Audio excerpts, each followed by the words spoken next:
नमस्कार, TV9 मराठीमध्ये आपल्या सगळ्यांचं स्वागत। मी निखिला। महत्त्वाची बातमी, हर्षवर्धन पाटील भाजपला सोडचिठ्ठी देत पवार गटामध्ये प्रवेश करणार। उद्या सकाळी 10 वाजता पत्रकार परिषदेमध्ये ते निर्णय जाहीर करतील। हर्षवर्धन पाटलांनी सिल्वर ओकवर पवारांची भेट घेतली। हर्षवर्धन पाटलांच्या मुलाकडून व्हॉट्सअप ॲपवर तुतारीचं स्टेटस ठेवण्यात आलेलं आहे।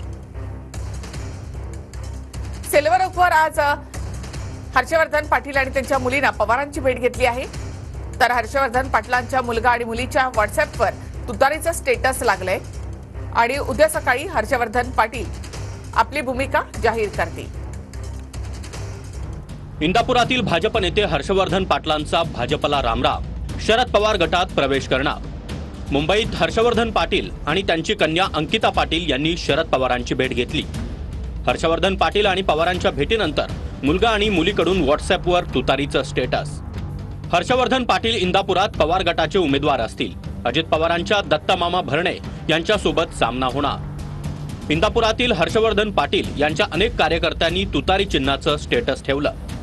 राजकारणामध्ये बऱ्याच वेळेला महत्त्वाकांक्षा ही जर निष्ठेच्या वर आली, महत्त्वाकांक्षा, राजकीय महत्त्वाकांक्षा ही संबंधांच्या, रिलेशनच्या, नात्यांच्या वर आली तर त्याला काही पर्याय नसतो। आयुष्यामध्ये एका विशिष्ट स्टेजला आपण एका पार्टीमध्ये आलो जिथे आपल्याला खूप प्रेम मिळालं, त्या पार्टीबरोबर आपण उर्वरित आयुष्य राहिलं पाहिजे असं माझं मत, असा माझा सल्ला।